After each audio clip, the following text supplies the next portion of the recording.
n'agenda owulira atambula agenda nesukala embeera ninaku kyebazaako ebakumawo olwo bagenda tebadda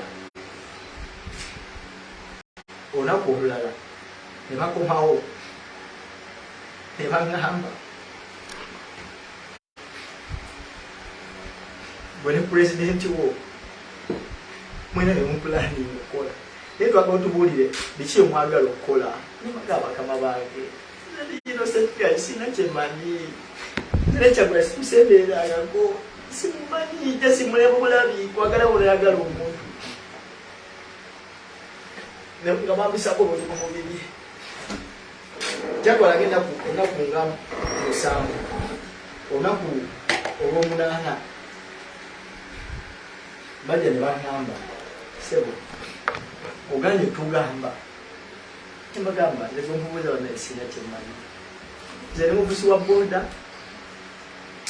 nagamba nti yes pulezidenti wali mwagala bwagazi nga bunayagala omuntu naye sina kyemmanyi nti bagenda kukola kino nti obazaako kino ne fidomula gimwogerako nze like simanyi simanyi nabo tawolekera pulezidenti Kyagulanyi nga balina ki nga babayita fidoboda nti balina nekiringa balina abakulembeze mbadde sikimanyi mwanze mbadde nkimanyi nti like owa pulezidenti awalaga mumulaba ayitawo ne mumugoberera ne mumufoloinga ina gyalaga bayi naye mbadde simanyi nti walina ne gurupu okola ki pulezidenti wafe wajyateekamu sente bajyafanyiga nti bayafidombolera mbadde sikimanyi naye nga nebaga nkiwuliraku mwezi mbadde sibimanyi kyebava baŋŋamba omusajja kyava aleeta ekyuma nga si kuba sijaga nti banani nkimanyi okima kifaanana kitya nga ndi bwenti wano bwenti ekyo kyembise kikomangano bwekiti naye nga tosobola nga kiritudde akanyumba kyebava aleeta ekyuma nakiteeka wano okumala nga dakiika emu naye nga ndi bweru nakijjawo oyo namugamba sooka ojje kati olunaku olulala olunaku lwe bagenda tebadda olw'omunaana nembeera omugazi nisikirukuka ntonya nsula nkaaba buli lunaku nga nkaaba kangamba bano bagenda kuzitira obwereere olunaku olwaddako bwe bajja baŋŋamba obadde tugamba tolina kyomanyi tulali mukazi w'emagere tulabye amawulire nga bakogerako muli memba NUP simanyi biki biki otugambye ani abagambye naye bagamba zekugula baana ndiba sina simu tubana amawulire sina gwekubira simu yenna sina gwegambye nti oba kino nekino n'omukazi sinamugambako ntigerako emagere simanyi babali mubingamba wano sina kyemmanyi bakama bange ne munyalo gyemuzita sina musango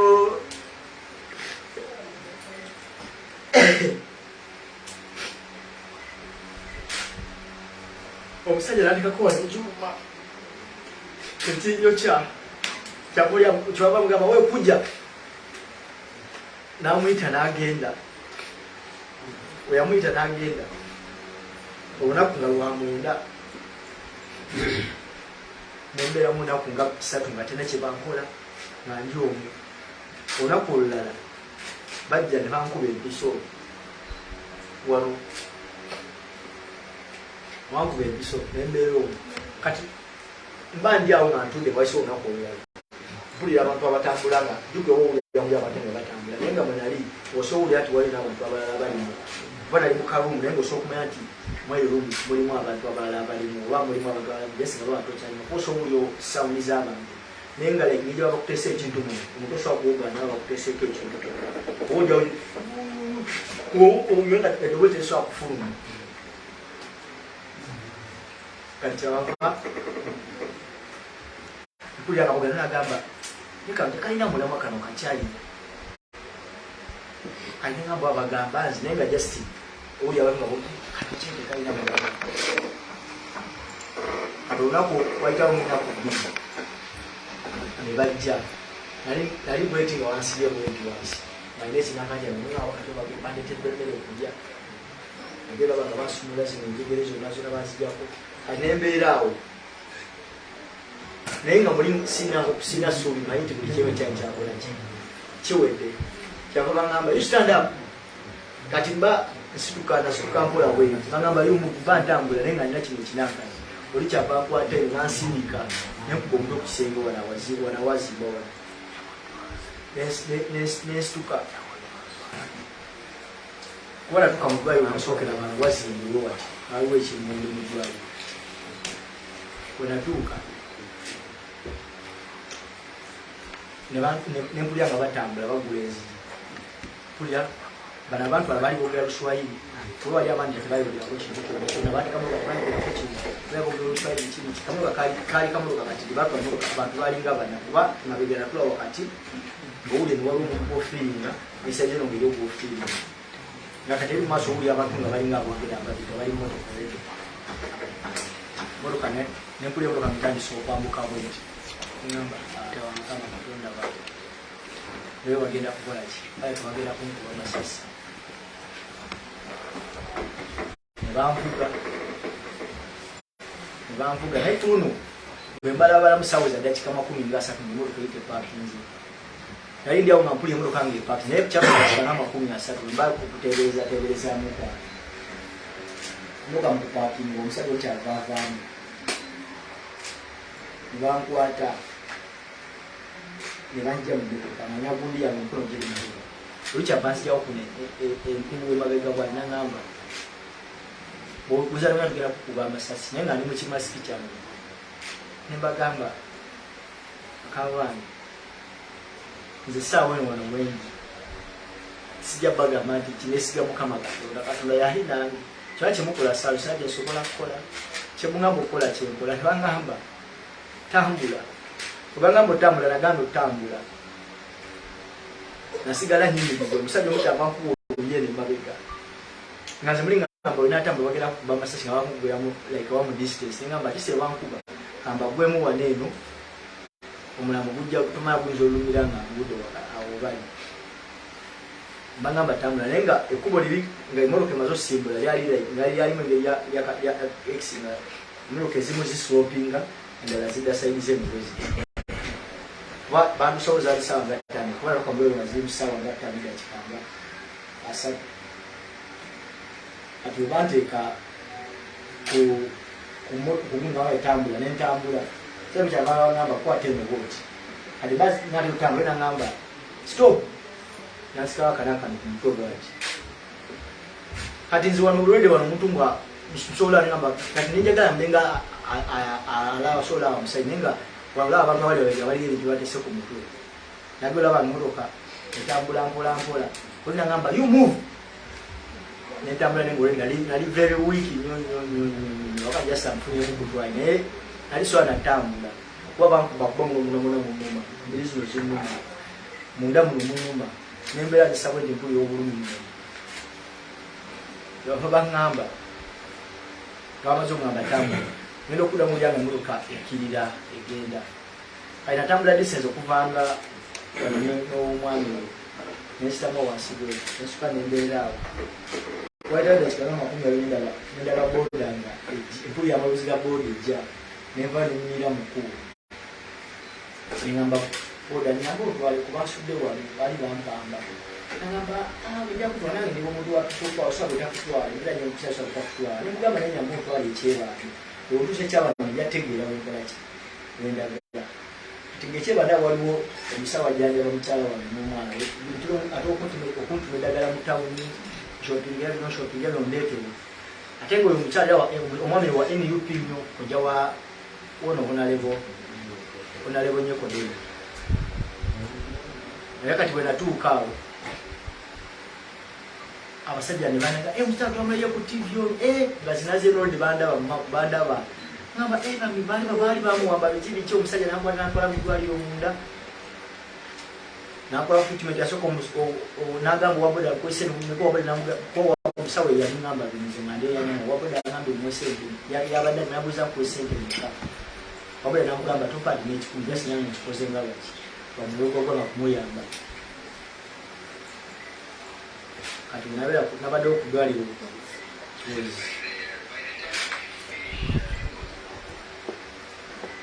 today is Monday, Saturday night.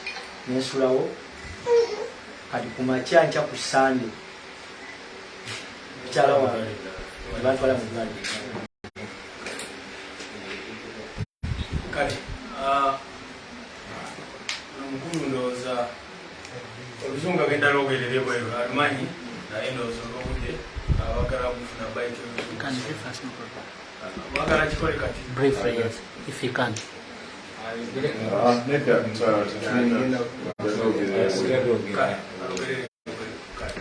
Yeah, maybe I'll just make a comment.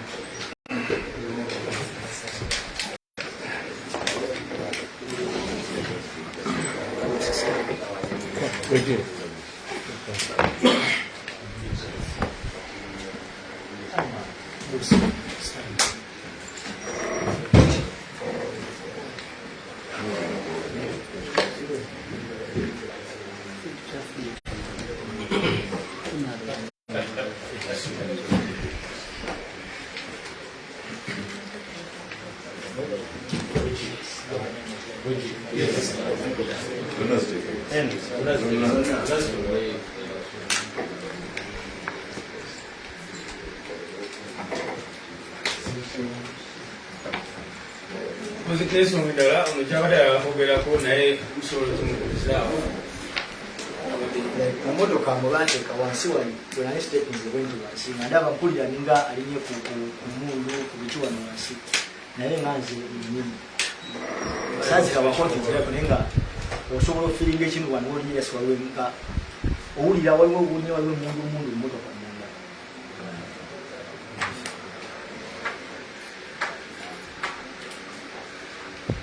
Okay. First of all,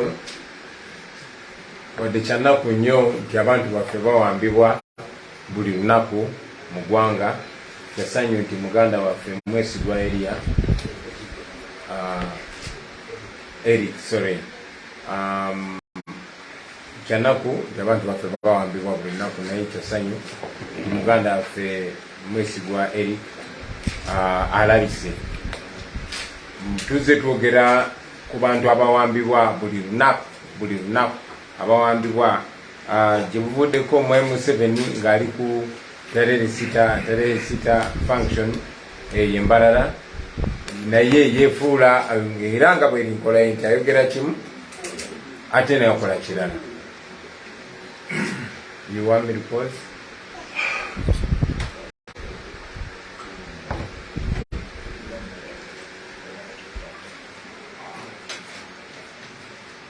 What is it now? Because? No, I want those of Kakane, so we can get that light from there. Maybe Edina now will so we can use. Does that help?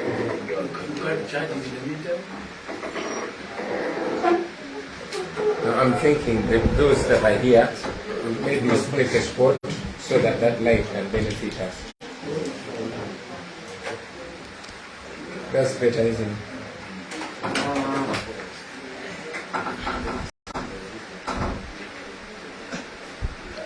Yeah, so my 7 gyevuddeko nga bajaguza olunaku lwabwe olw'amagye yeefudde afa ku bannayuganda era n'agamba nti amagye tegalina kuba brutal, tegalina kuba corrupt, kubanga ebyafaayo bize biraga nti amagye bwe gafuuka ag'abatemu agawamba abantu oba amaliga enguzi abantu bagakyawa. Kyanaku nti ayogera ekintu kimu ate n'akola kirala. Muganda waffe wuuno yakalabika naye mulaba kye bamukoze, bamutulugunyiza n'abalala bangi bakyamisinga olunaku lwaleero.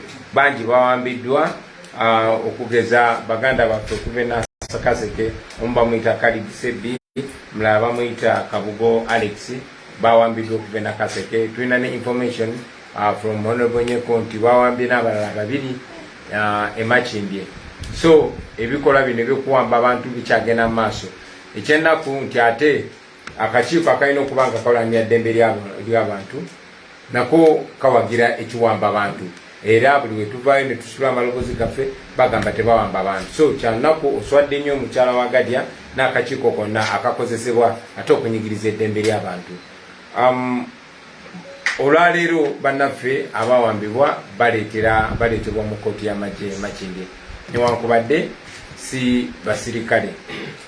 Kitwongera n'ennaku kubanga omu ku ba lawyers baffe yali akulembera balawyer baffe mu kulwanira eddembe ly'abantu bano n'okulaba nti bayimbulwa amakomera kyanaku nti yatufuddeko kanso wa Meri era tujja kuba tubategeeza ebyokukomyawo omulambo gwe nga bwe mumanyi mwenna tiyafiira Amerika kubanga wano tewali bujjanjabi bwali busobola muyamba.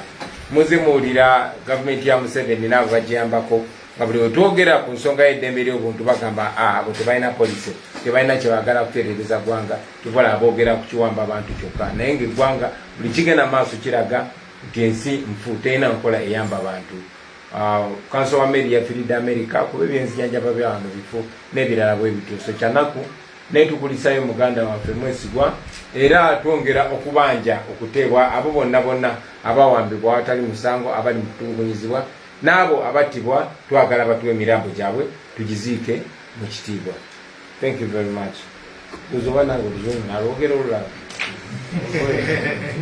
Okay, I'll say it here. So while it is very sad that abductions are still ongoing the country over, it is a happy moment that we've gotten our brother Mwesigwa Eric back alive. General Museveni was speaking on their military function, the Tare Sita celebration, and said that those armies that turned brutal and corrupt were hated by the population, purportedly discouraging the brutality and corruption of the military. Unfortunately, the military and other security agencies continue to be used to violate human rights. Our brother Mwesigwa is the latest survivor of abduction. As you can see, he was tortured grossly during his days in detention.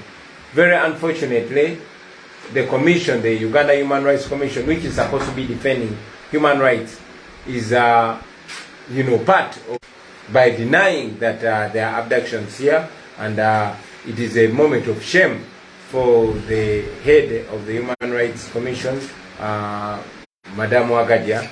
Should be not such words coming from her mouth. As we speak, many are still missing. Many have been abducted. They are missing. Many are reportedly killed. We continue to demand the release of all those that have been abducted.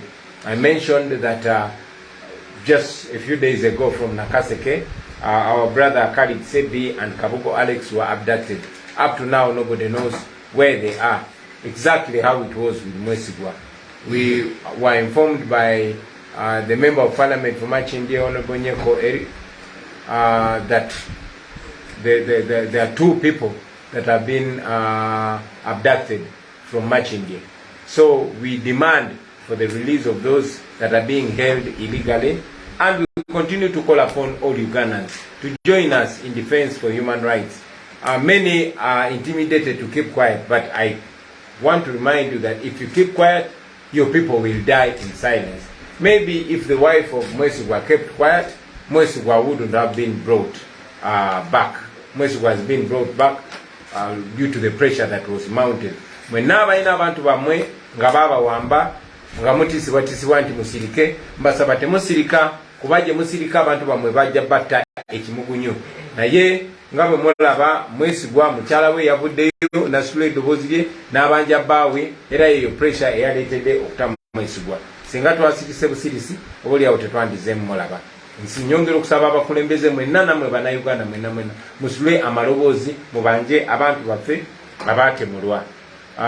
Njogedde ne ku nsonga y'abantu abakolera Museveni, buli wetwogera ku kiwamba abantu, buli wetwogera ku kulinnyira eddembe ly'obuntu bagamba abo tebalina nkola yanjawulo eyinza kutwala ggwanga mu maaso.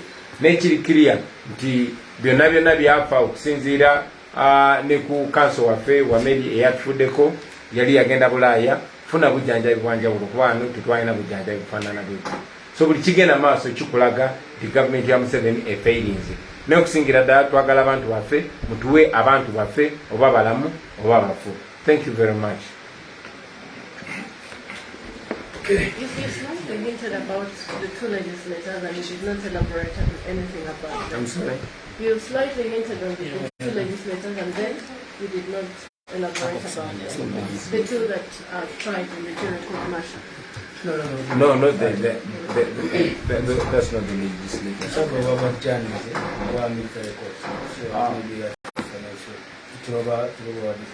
No, I want to focus on this. I want the one to know this. So let us not divert their attention. Thank you. Let me just stand here.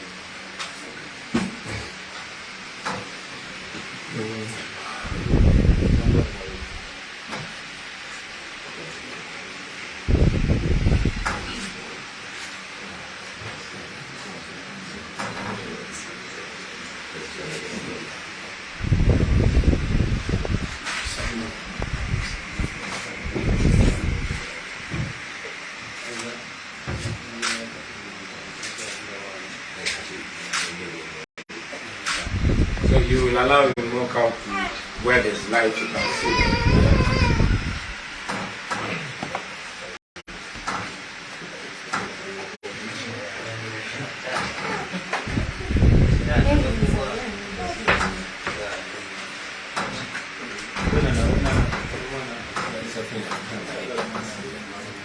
Maybe